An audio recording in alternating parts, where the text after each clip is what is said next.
Good morning to all.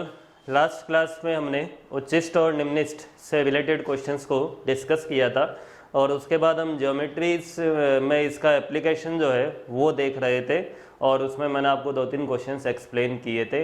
आज हम उससे आगे बढ़ते हैं और कुछ क्वेश्चंस और देखते हैं और मैं कोशिश करूँगा आज इसको चैप्टर को कंप्लीट करने की। तो इसमें अब हम आगे बढ़ते हैं। 8.6 का मैं क्वेश्चन आपको एक्सप्लेन करता हूँ। क्वेश्चन नंबर है वो 3, ठीक है। क्या है देखो, 8.6 का थर्ड क्वेश्चन अपने पास क्या है। यदि एक गोले में एक शंकु बनाया जाता है तो सिद्ध कीजिए उसका आयतन अधिकतम होगा यदि शंकु की ऊंचाई गोले के व्यास की 2/3 हो। वो क्या कह रहा है आपसे, गोला है, उस गोले में शंकु बनाना है हमें। तो मैंने एक गोला ले लिया, इस तरीके से ये एक गोला है, इसमें आपको एक शंकु बनाना है। ये लो एक शंकु मैं बना लेता हूँ इसमें। अब वो क्या कह रहा है कि एक गोले में एक शंकु बनाया हुआ है, सिद्ध कीजिए कि उसका आयतन अधिकतम होगा। मीन्स इस शंकु का आयतन अधिकतम होगा यदि शंकु की ऊंचाई गोले के व्यास का 2/3 हो।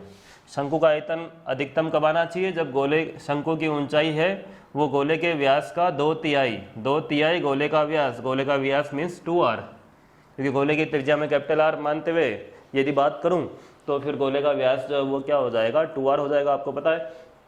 तो हमें ये सिद्ध करना है कि इस शंकु का आयतन मैक्सिमम इस कंडीशन पे होगा, ठीक है। और हमें क्या चीज़ दी हुई है, हमें जो है एक गोला दिया हुआ है। जब हमें एक गोला दिया हुआ है तो उस गोले से रिलेटेड जो भी टर्म्स होगी वो कांस्टेंट की तरह काम करेगी।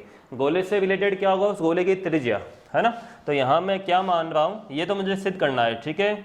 मैं मान रहा हूँ कि गोले की जो त्रिज्या है वो है कैपिटल R, ठीक है। और शंकु जो है ना, शंकु में आपको पता है एक तो आधार है, ये इसकी त्रिज्या होगी जिसे स्मॉल r ले लिया, एक इसकी ये ऐसे ऊंचाई होगी और एक तिर्यक ऊंचाई होगी।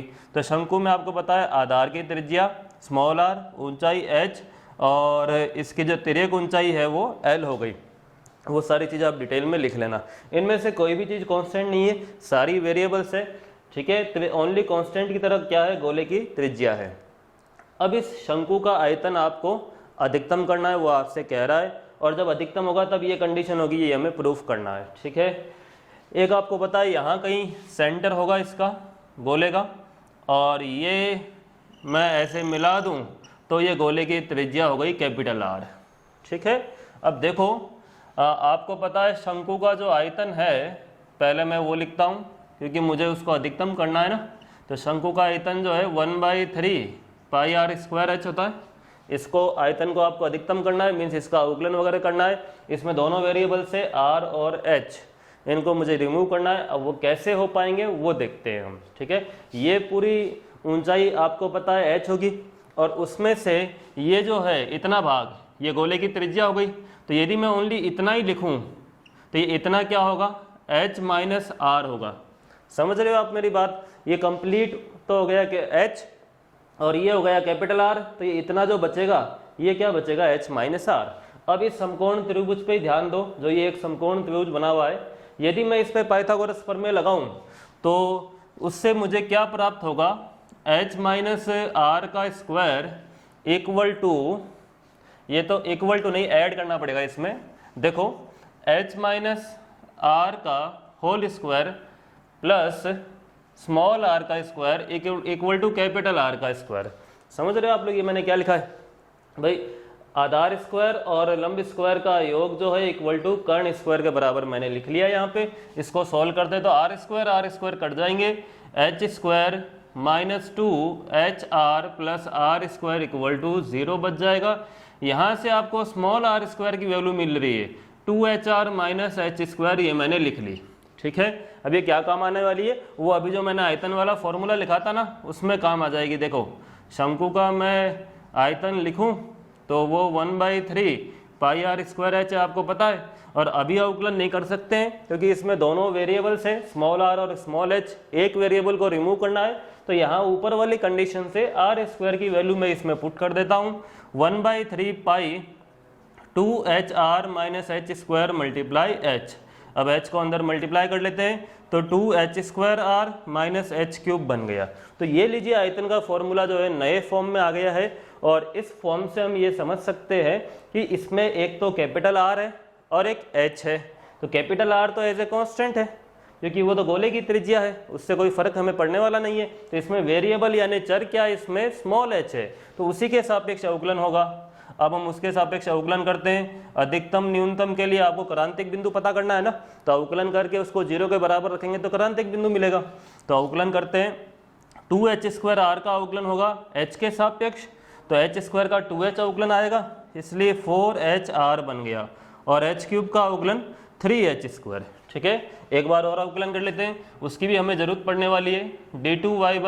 d2v/dh² equal to 1/3 pi 4HR का आप अवकलन करेंगे तो ओनली 4R मिल जाएगा, और 3h² का अवकलन करेंगे तो 6h मिल जाएगा। ठीक है, R एज ए कांस्टेंट की तरह है, इसलिए h का अवकलन 1 हो जाएगा और यहाँ h² का 2h हो जाएगा।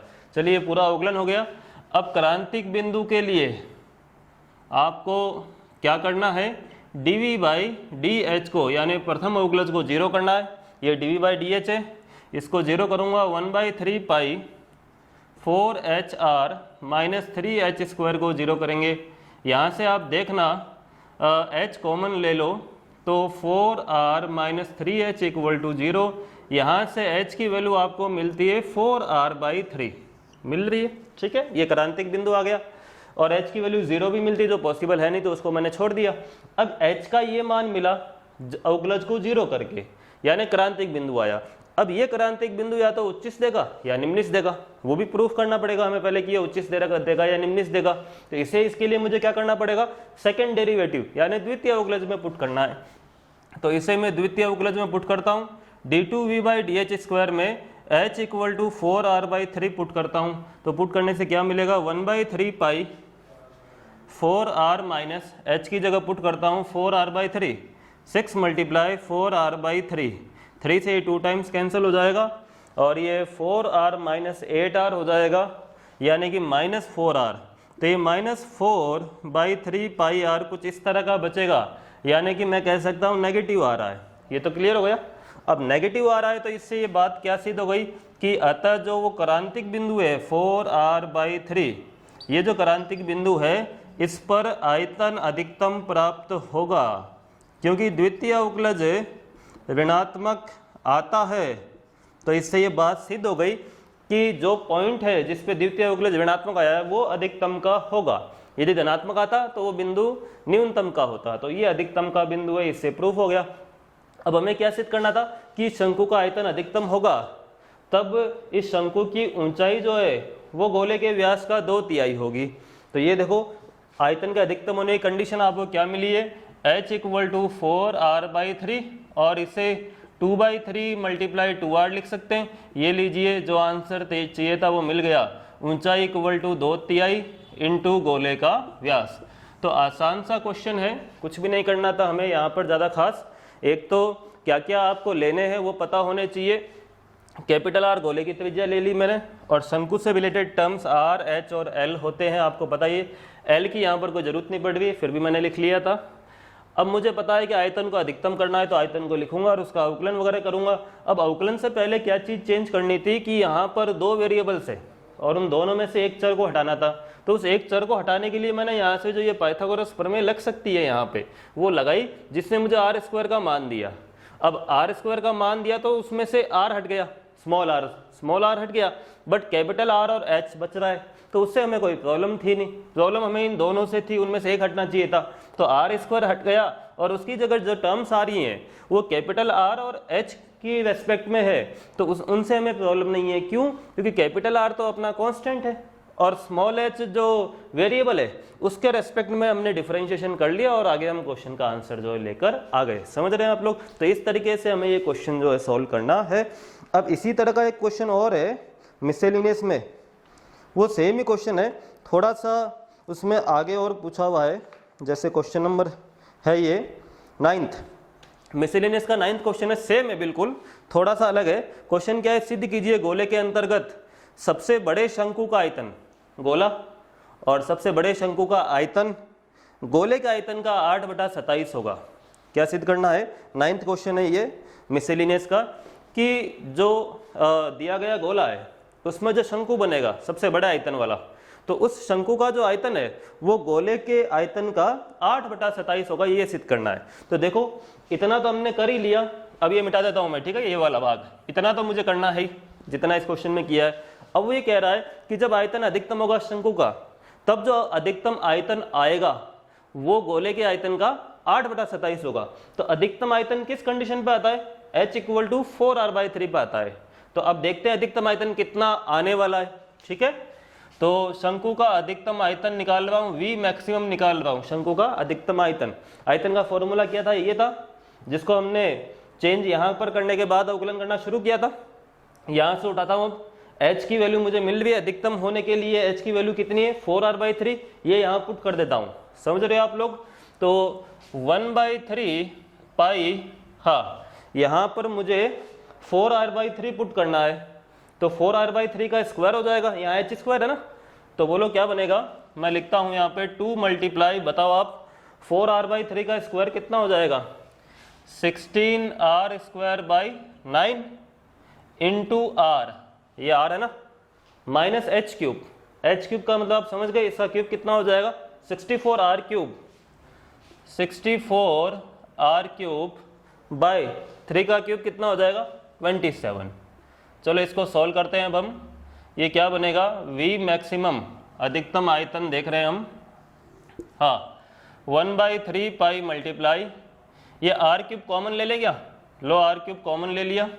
अब ये कितना हो रहा है इसमें से, 16 × 2 32 हो गया, 32/9 माइनस 64/27।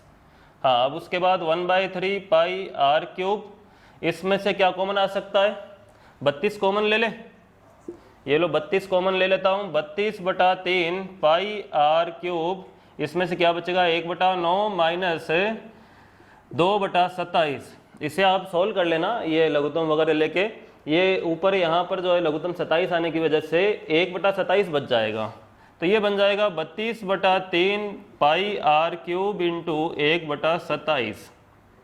अब इसे देखो मैं ऐसे लिखता हूँ, 4/3 पाई r³ मल्टीप्लाई 8/27, देखना ऐसे लिख सकता हूँ क्या भाई, 32 को जो है मैं 4 × 8 कर सकता हूँ, तो 4 × 8 कर दिया उसे, तो 4 को यहाँ लिख दिया और 8 को यहाँ लिख दिया। तो ये देखो जो वो पूछ रहा था वो चीज़ हमें मिल गई है। वो कह रहा था कि शंकु का अधिकतम आयतन जो है गोले के आयतन का 8/27 होगा, तो ये देखो ये गोले का आयतन है 4/3 पाई r³, और इसका 8/27 गुना आ गया, क्या चीज आ गई, शंकु का आयतन आ गया, समझ गए। तो सबसे पहले हमने क्या देखा कि शंकु का आयतन अधिकतम होने के लिए कंडीशन क्या निकल कर आई थी, H = 4r/3। इसको हमने चेक भी किया था द्वितीय अवकलज में रख के कि वाकई में ऐसा है क्या, तो वो ऋणात्मक प्राप्त हुआ, तो उससे प्रूफ हो गया कि हाँ ये अधिकतम ही देने वाला है। अब यहाँ पर उसके बाद उस क्वेश्चन का आंसर तो आ गया था जो 8.6 का था। अब 8.7 वाले क्वेश्चन में क्या कह रहा था कि जब शंकु का आयतन अधिकतम होगा तो वो अधिकतम आयतन जो है वो गोले का आयतन का 8/27 होगा। तो मैंने देखा ये कंडीशन है अधिकतम आयतन होने की, तो ये कंडीशन इसमें पुट की मैंने, जो आयतन वाला फॉर्मूला था उसमें पुट करके मैंने ये प्राप्त किया कि सोल्व करने के बाद में मुझे ये जो 4/3 पाई r³ होता है जो गोले का आयतन होता है आपको पता है, उसका 8/27 गुना मुझे मिल रहा है कि नहीं मिल रहा है, समझ गए। तो इस तरीके से आपको ये क्वेश्चन सोल्व करना है। अब और भी इसमें बहुत सारे क्वेश्चन हैं, तो आप सोल्व करने की कोशिश कीजिएगा। मैं एक आध क्वेश्चन और एक्सप्लेन करता हूँ, जैसे 8.6 का सेकंड क्वेश्चन देखते हैं क्या है।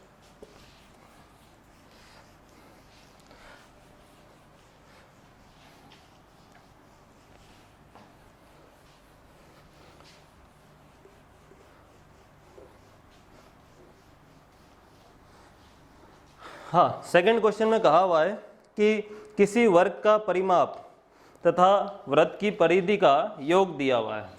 एक वर्ग है उसका परिमाप और वृत्त की परिधि का योग दिया हुआ है।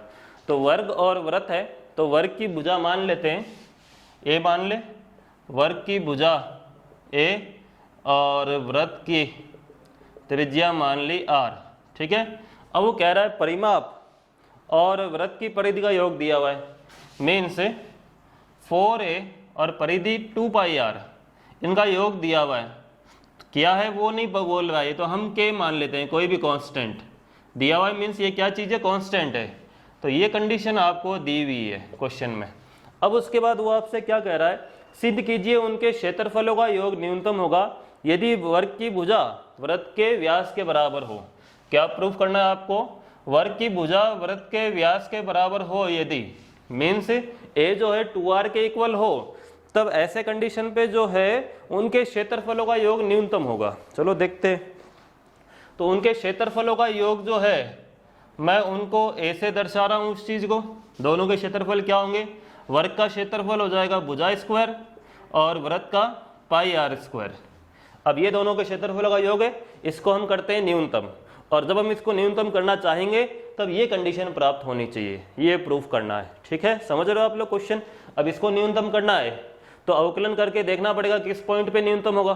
तो उसके लिए पहले अवकलन करके इक्वल टू 0 करने से पॉइंट आएगा, और उस पॉइंट को डबल डेरिवेटिव में रख के चेक करना पड़ेगा कि वो न्यूनतम का है या नहीं है। इतना काम तो हमें करना पड़ेगा। अब अवकलन अभी नहीं कर सकते हैं क्योंकि ए और आर दोनों वेरिएबल्स है, वर्ग की भुजा और वृत्त की त्रिज्या दोनों चर हैं, उनके बारे में कुछ कहा हुआ नहीं है।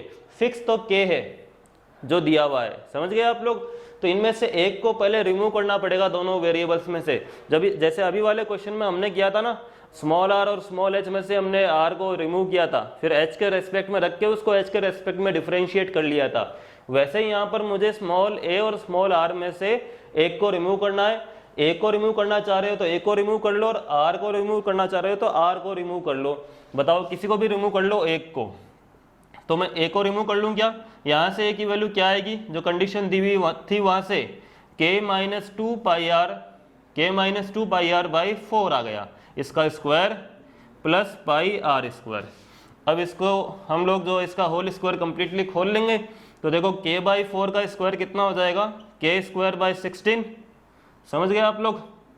और फिर जो है माइनस 2 पाई आर में 4 डिवाइड होगा, या होल स्क्वायर आप जो है किसी भी तरीके से आप होल स्क्वायर इसका ओपन कर लीजिए, या तो जैसे मैं कह रहा हूँ वैसे कर लो, या पहले होल स्क्वायर कर लो बाद में डिवाइड कर देना। 16 हो गया, यहाँ पर ऊपर k square plus 4 pi square R square और minus 4 k pi R plus pi are square. अब डिवाइड कर लो, दिक्कत नहीं आएगी।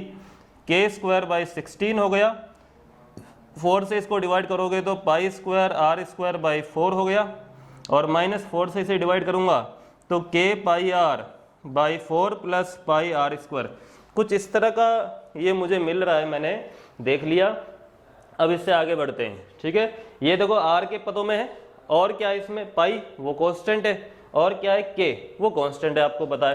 तो इसका अवकलन मुझे किसके सापेक्ष करना है, अब r के सापेक्ष। तो r के सापेक्ष अवकलन करते हैं। ये कांस्टेंट टर्म है, इसका अवकलन 0। उसके बाद आगे आर स्क्वायर वाली टर्म है, उसका अवकलन क्या आएगा 2r। 2 से 4 को कैंसिल कर दूंगा तो क्या बचेगा, पाई स्क्वायर आर बाई 2। फिर आगे बढ़े, फिर माइनस है, हाँ इसमें r का अवकलन 1 हो जाएगा, तो क्या बचेगा k पाई बाई 4। फिर इसमें आर स्क्वायर का अवकलन 2r होगा, तो क्या बन जाएगा 2 पाई r। अगेन अवकलन करना है क्योंकि उसकी जरूरत हमें पॉइंट को रखने के लिए पड़ेगी। हाँ, इसमें r का अवकलन 1 हो जाएगा, तो पाई स्क्वायर बाई 2 बच गया। इसका अवकलन 0 हो जाएगा, पूरा कांस्टेंट टर्म है ये। और 2 पाई आर का अवकलन क्या देगा 2 पाई। ठीक है, ये सेकंड अवकलज हो गया, और ये ऊपर जो है आपका फर्स्ट अवकलज हो गया। अब क्रांतिक बिंदु के लिए क्या करना है हमें, क्रांतिक बिंदु के लिए हमें D A by D R को 0 करना है। इसे 0 करूंगा, इन दोनों इसमें से देखो r इन दोनों टर्म्स में है, तो उसमें से r कॉमन आ जाएगा।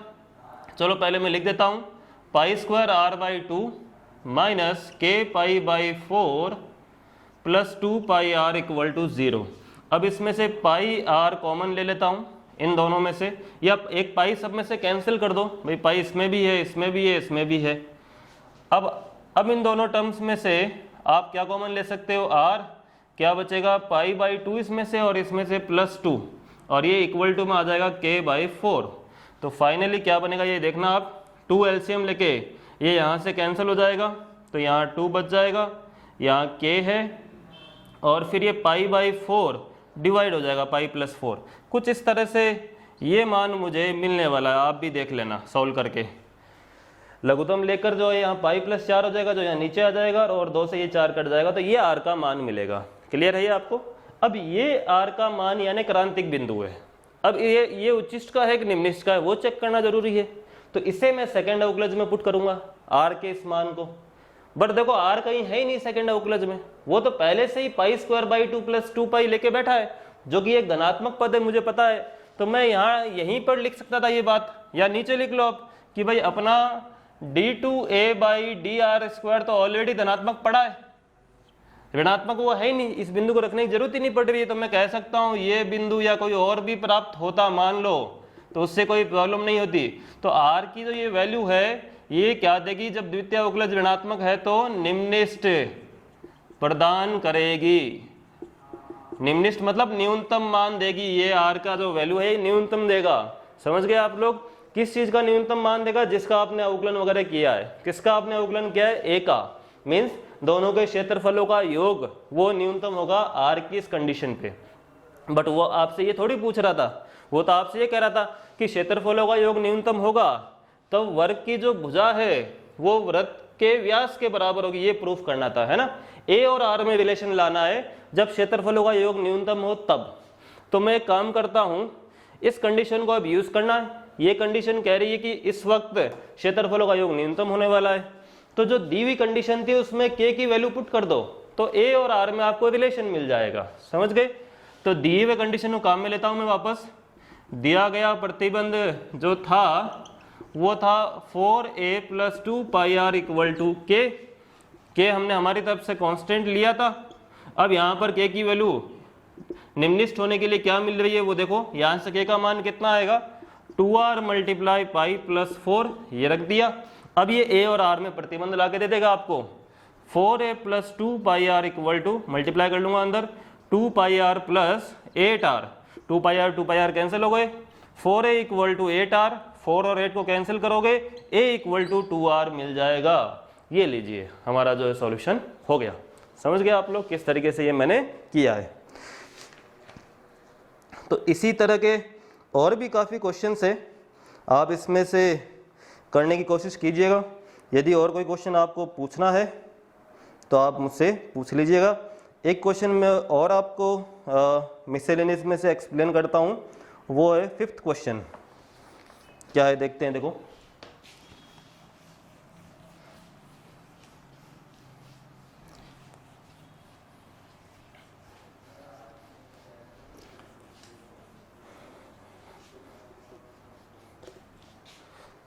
फिफ्थ क्वेश्चन क्या है, एक वक्र दिया हुआ है मुझे √x - √y = √a। इसे किसी बिंदु पर स्पर्श रेखा OX और OY अक्षों को P और Q पर काटे तो सिद्ध कीजिए OP + OQ = A होगा। ये कह रहा है इसे किसी पॉइंट पर हम स्पर्श रेखा बना रहे हैं और वो स्पर्श रेखा OX और OY का मतलब है x अक्ष और y अक्ष, क्योंकि आपको पता है OX यानी x अक्ष हो गया और OY यानी कि y अक्ष हो गया। तो ये कह रहा है इससे किसी पॉइंट पे जो स्पर्श रेखा बनेगी वो x अक्ष और y अक्ष को P और Q पर काटती है, तो कुछ सिद्ध करने के लिए कह रहा है आपको। समझ रहे हो आप? तो पहले देखो क्या सिद्ध करने के लिए आपको कह रहा है कि जैसे ये मैंने x अक्ष y अक्ष बना लिए, अब इसे किसी पॉइंट पे हम स्पर्श रेखा बना रहे हैं, वो इस तरह की बन गई मान लो, और वो x अक्ष को P पॉइंट पे काट रही है, y अक्ष को Q पॉइंट पे काटती है, और फिर सिद्ध ये कीजिए कि OP + OQ = A आना चाहिए। ये मुझे सिद्ध करने के लिए कहा गया है। ठीक है, चलो देखते हैं कैसे करना पड़ेगा।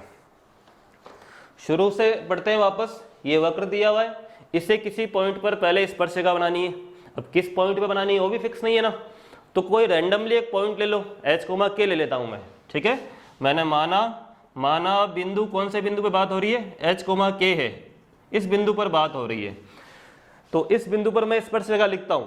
ठीक है, एक बात तो ये, और ये बिंदु वक्र पर स्थित है तो उसको संतुष्ट करेगा, तो उसमें रख देते हैं हम इस पॉइंट को सबसे पहले। तो बोलो क्या बनेगा, √h - √k = √a। ये कंडीशन बाद में काम आ सकती है, तो यहीं पर मैंने इसको लिख के छोड़ दिया।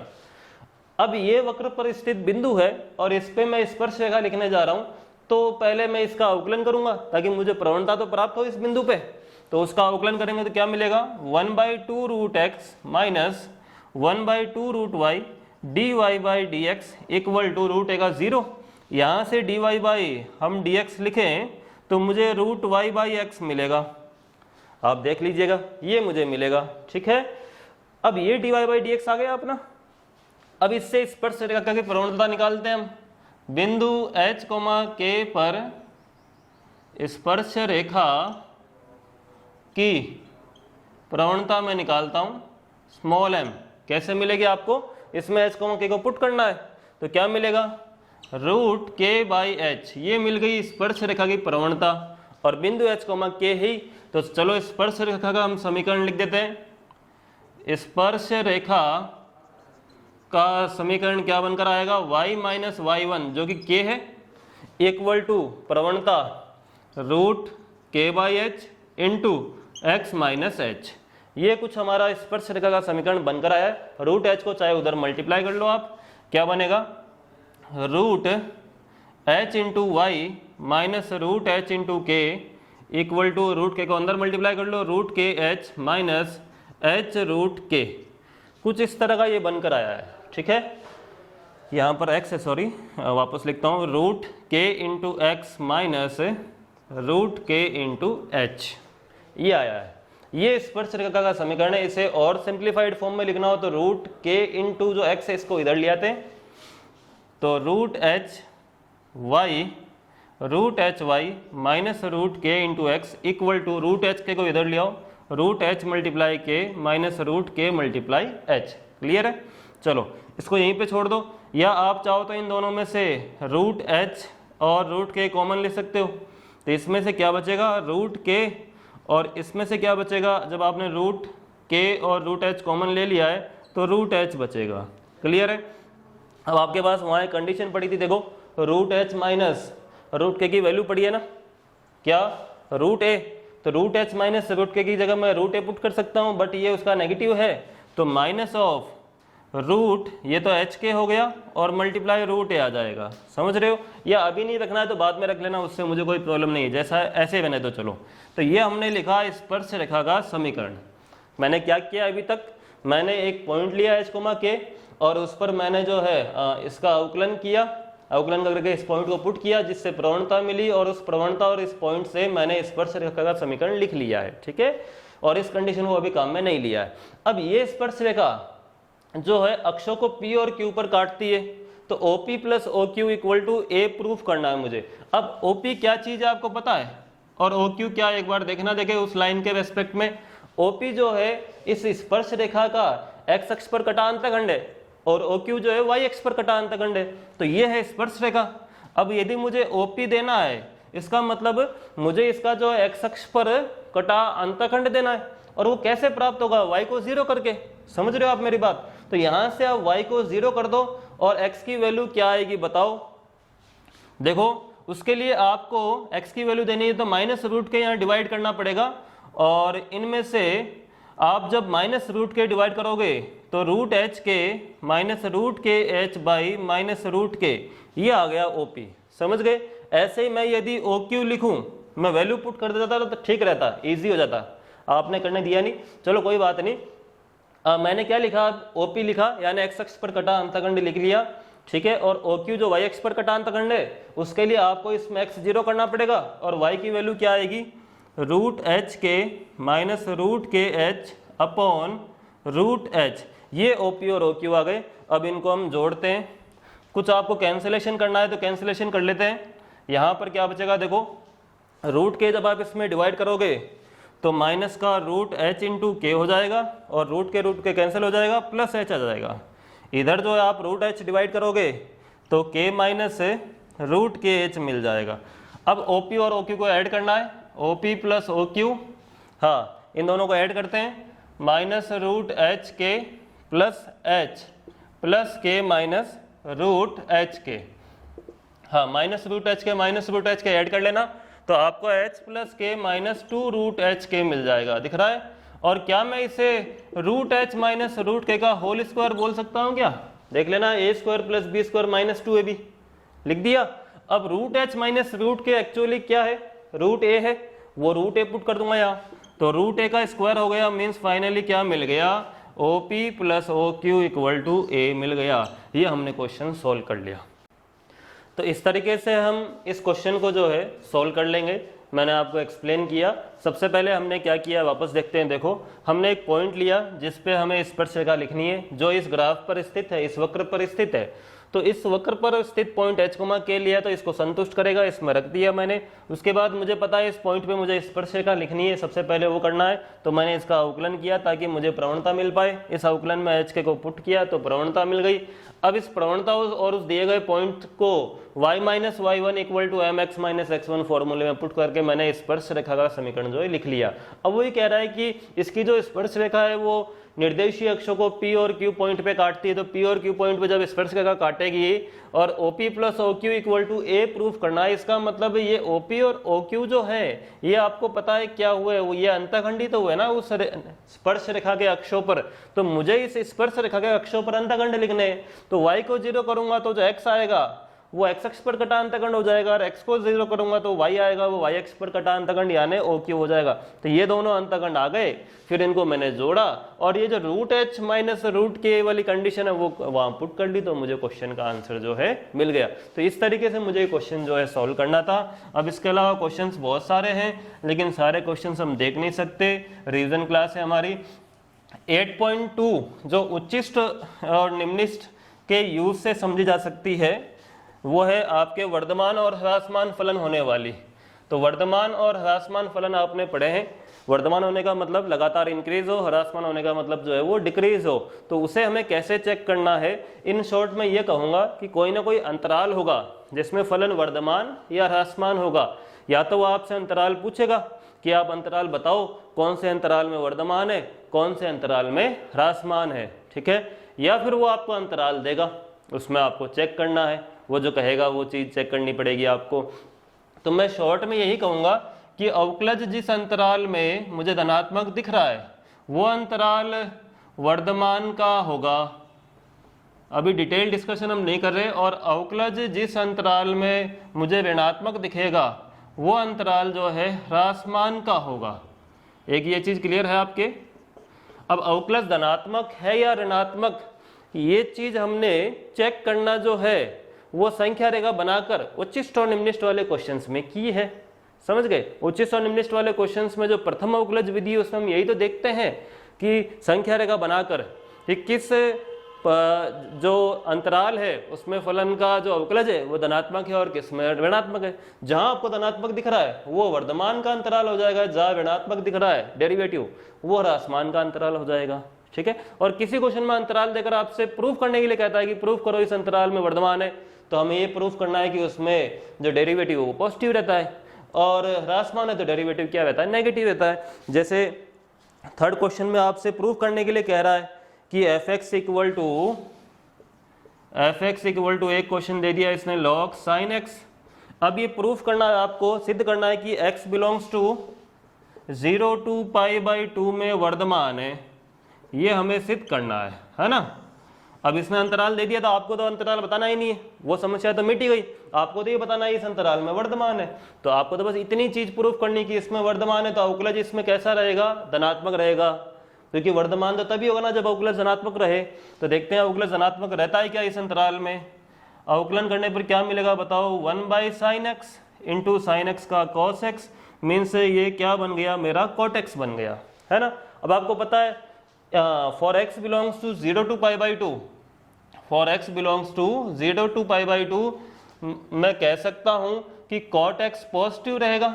ये आपको पता है भाई, पहले चतुर्थांश की बात हो रही है 0 से π/2 के मध्य, और वहां तो सारे त्रिकोणमितीय अनुपात धनात्मक होते हैं, तो cot x भी धनात्मक होगा। अब cot x धनात्मक हुआ तो इसका मतलब अवकलज धनात्मक हो गया, और अवकलज धनात्मक हुआ तो मैं कह सकता हूं कि अतः x बिलोंग्स टू 0 to π/2 में फलन किस तरह का है, वर्धमान है। ये चीज आप लोग समझ पा रहे हैं क्या, ठीक है। तो इस तरीके से क्वेश्चन ये भी है जिनमें हमें अंतराल दे दिया जाए। जैसे लास्ट क्वेश्चन है 16, उसमें क्या है, fx equal to tan inverse sin x plus cos x, और उसमें भी आपको उसने अंतराल दिया है 0 से π/4 में वर्धमान आना चाहिए, बताना है कौन से में, 0 से π/4 में वर्धमान होना चाहिए। तो अब हमारा काम क्या है कि मुझे इसका अवकलन करना है और इस अंतराल में अवकलज धनात्मक है ये प्रूफ करना है। समझ गए? अवकलज धनात्मक हुआ तो वर्धमान हो जाएगा, वर्धमान का क्वेश्चन है। तो चलो देखते हैं अवकलज धनात्मक आता है क्या। हाँ, तो मैं इसका अवकलन करूं, सबसे पहले मुझे क्या मिलेगा, F dash X equal to, बताओ tan इनवर्स का होगा पहले 1/1 plus sine X plus cos X का होल स्क्वायर, ये हो गया tan इनवर्स का। फिर साइन प्लस कॉस का करूंगा तो कॉस माइनस साइन आ जाएगा। ये फाइनली मुझे अवकलज प्राप्त हो रहा है। इसको थोड़ा सॉल्व करके लिखें, ऊपर कॉस माइनस साइन, नीचे इसका होल स्क्वायर खोलोगे तो sine square x plus cos square x plus 2 sine x cos x, है ना। Sine square x plus cos square x 1 हो जाएगा, 1 में 1 ऐड हो जाएगा 2, और 2 साइन एक्स कॉस एक्स को क्या लिख सकते हैं, साइन 2x। तो ये आपको मिलेगा अवकलज, है ना। अब देखो, अब उस अंतराल में, इस अंतराल में वर्धमान है क्या वो प्रूफ करता हूं मैं। देखो आपको ये पता है क्या, x 0 से π/4 में है, इसीलिए जो 2x होगा वो 0 से π/2 के बीच में होगा। डबल देखूं मैं उसका, डबल करूं उस एंगल का तो 0 से π/2 के बीच हो जाएगा। डबल क्यों कर रहा हूं, sin 2x के लिए, है ना। तो sin 2x के बारे में पता चल गया आपको। फिर क्या, जो sin के आगे ये जो 2x कोण है ये 0 से π/2 के मध्य है, ये थीटा 0 से π/2 के बीच में है, तो फिर ये कोण, ये मान 0 से 1 के बीच में आएगा। समझ रहे हो आप sin 2x का। इसीलिए जब उसमें मैं 2 जोड़ लूं, 2 प्लस साइन 2x जो है, ये बताओ 2 जोड़ने पर 2 से 3 के बीच में हो जाएगा मान, तो हर का मान तो 2 से 3 के बीच है, ठीक है।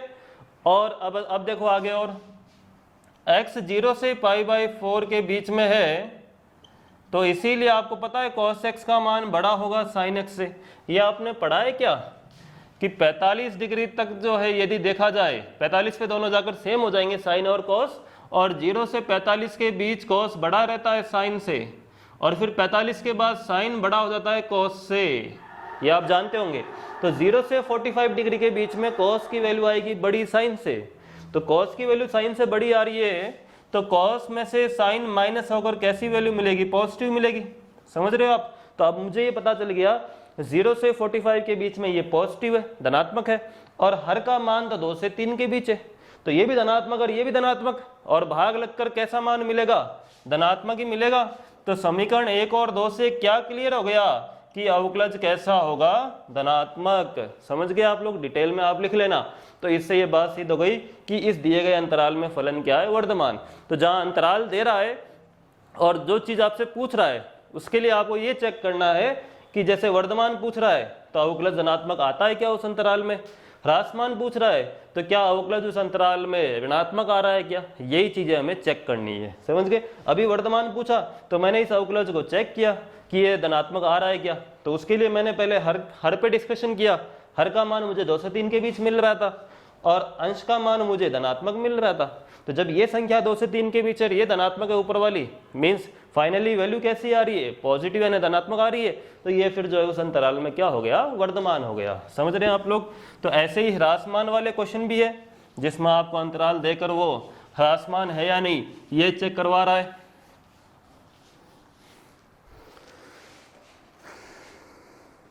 जैसे 8th क्वेश्चन देख लेते हैं, fx इक्वल टू साइन की पावर 4x। 8th क्वेश्चन है fx इक्वल टू साइन की पावर 4x प्लस कॉस की पावर 4x, और ये 0 से π/4 में सिद्ध करना है कि इस 0 से π/4 में ह्रासमान है। ह्रासमान है तो अब इस अंतराल में अवकलज कैसा आना चाहिए, ऋणात्मक आना चाहिए। ह्रासमान की बात हो रही है तो, है ना। तो देखो हम अवकलन करते हैं, F dash X equal to 4 sine cube X multiply cos X, ये तो 4 पावर की वजह से, और इसका 4 cos cube X multiply minus sine x, cos X का किया तो ये मुझे अवकलन प्राप्त हो रहा है। अब इसमें से देखो, इसको थोड़ा सोल्व करता हूँ पहले। 4 और साइन स्क्वायर एक्स है और कॉस स्क्वायर एक्स कॉमन आ सकता है, मुझे दिख रहा है साइन स्क्वायर एक्स और कॉस स्क्वायर एक्स कॉमन ले सकता हूँ, मैंने ले लिया। अब इसमें से क्या बचेगा, साइन स्क्वायर एक्स नहीं, हम क्या कॉमन ले सकते हैं, एक बार वापस कंफर्म करता हूं मैं। इसका अवकलन 4 sine cube x cos x, square नहीं ले सकते हैं कॉमन, हम कॉमन ले सकते हैं 4 और साइन एक्स कॉस एक्स को, ठीक है। इसमें से बचेगा साइन स्क्वायर एक्स और इसमें से बचेगा, जब आपने 4 और sine x cos x common ले लिया तो माइनस कॉस स्क्वायर एक्स। अब देखना, अब जब आप माइनस और कॉमन ले लोगे तो क्या बचेगा, cos square x minus sine square x. अभी आपको पता है कॉस 2x होता है, और इसमें से 2 अलग कर दूं तो 2 साइन एक्स कॉस एक्स क्या बनेगा बताओ, 2 को छोड़ दूं पीछे तो 2 साइन एक्स कॉस एक्स क्या बना लेगा मेरे लिए, साइन 2x बना लेगा। और cos square x minus sine square x क्या बना लेगा, कॉस 2x। क्लियर है ये। और आपको पता है 2 sine theta cos theta sine 2 theta होता है, तो माइनस का साइन 2 थीटा मीन्स 4x। तो ये आपका यहाँ पर डेरिवेटिव आ रहा है। ये क्लियर है आपको। डेरिवेटिव मैंने मीन्स अवकलन पहले किया और उसको सरल भी कर लिया, जो फाइनली माइनस साइन 4x बन गया है। अब यदि इस अंतराल में ह्रासमान है तो अवकलज ऋणात्मक आना चाहिए। देखते हैं आता है क्या। देखो यहाँ लेकिन कोण 4x काम आ रहा है और x के बारे में आपको डिस्क्रिप्शन दिया हुआ है कि x belongs to 0 to π/4। Now since x belongs to 0 to π/4 this implies 4x will belong into 0 to π। 4 से मल्टीप्लाई करूं तो 4x जो एंगल होगा वो 0 से π के बीच होगा। अब आप बताओ, ये यहाँ साइन के साथ 4x काम आ रहा है और वो एंगल जो है 0 से π के बीच है, तो फिर साइन की वैल्यू कैसी रहेगी, 0 से π के बीच आपको पता है दोनों क्वाड्रेंट में 0 से π के बीच साइन की वैल्यू पॉजिटिव रहती है, यहाँ भी पॉजिटिव और यहाँ भी पॉजिटिव रहती है ना। तो 0 से π एंगल होने की वजह से साइन 4x पॉजिटिव आएगा और अब माइनस से उसको फिर मल्टीप्लाई कर दें तो नेगेटिव हो जाएगा और वहाँ माइनस साइन 4x है। मीन्स मुझे पता चल गया कि डेरिवेटिव यानी अवकलज कैसा है, ऋणात्मक है। तो इसका मतलब ये हो गया कि अतः इस दिए गए अंतराल में फलन जो है कैसा आ गया, अपने आप ही ह्रासमान आ गया। समझ गए। तो ये अंतराल वाले क्वेश्चन है जिनमें अंतराल दिया हुआ था। तो दिए हुए अंतराल में ह्रासमान पूछ रहा है तो मुझे ये सिद्ध करना है कि अवकलज ऋणात्मक आ रहा है क्या। तो ये अवकलज आया और फिर मैंने देखा कोण यहाँ 4x काम आ रहा था। अब x 0 से π/4 के बीच है तो उसका 4 टाइम्स 0 से π के बीच हो जाएगा। अब 0 से π के बीच जो एंगल है उसके लिए साइन यदि मैं पता करना चाहूँ तो पॉजिटिव आएगा, आपको सबको क्लियरली पता है, और माइनस से मल्टीप्लाई करके नेगेटिव हो जाएगा और डेरिवेटिव इसका मतलब नेगेटिव हो गया। तो इस तरीके से हमें क्वेश्चन करने। कुछ क्वेश्चंस में हमें इंटरवल पूछा हुआ है, जैसे देखो 11th 12th 13th और 14th में हमें ही पूछा हुआ है कि अंतराल बताओ उच्चिष्ट या निम्निष्ट का। एक क्वेश्चन देख लेते हैं, जैसे 14th देख लेते हैं।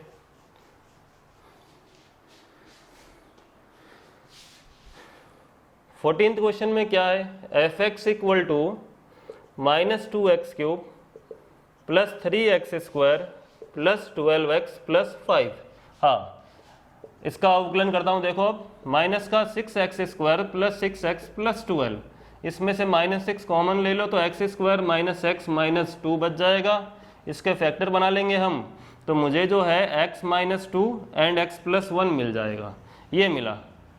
अब जब आपको पूछ रहा है कि कौन से अंतराल में वर्धमान है कौन से अंतराल में ह्रासमान है, दोनों बताने हैं मुझे, तो मुझे इसके लिए फिर क्या करना पड़ेगा, मुझे पहले क्रिटिकल पॉइंट क्रांतिक बिंदु पता करने पड़ेंगे।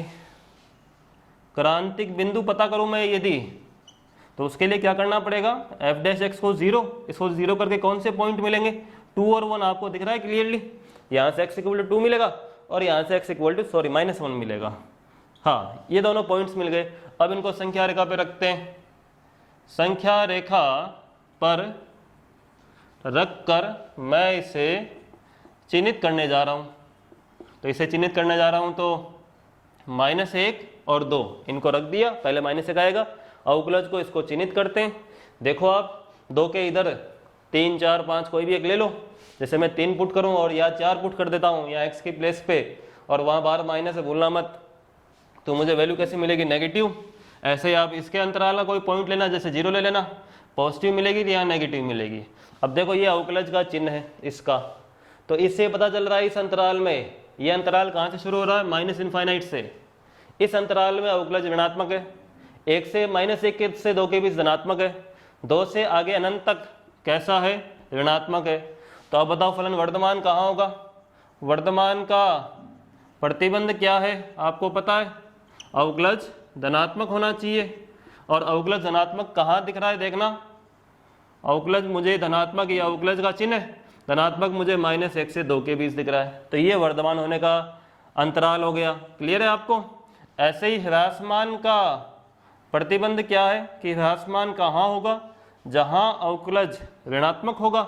और अवकलज आपको ऋणात्मक कहाँ दिख रहा है, देखना, देखें -∞ से -1 में, इस अंतराल में, और फिर इसमें, तो यूनियन इसमें ऐड कर रहा हूँ 2 से इनफाइनाइट, तो ये हो गया अंतराल ह्रासमान का। क्लियर है ये? तो इस तरीके से हमसे अंतराल पूछ सकता है, हमसे अंतराल पूछ रहा है, तो हमें जो है कि यहाँ तक का काम तो देखो हमने उच्चिष्ट निम्निष्ट वाले में भी किया था।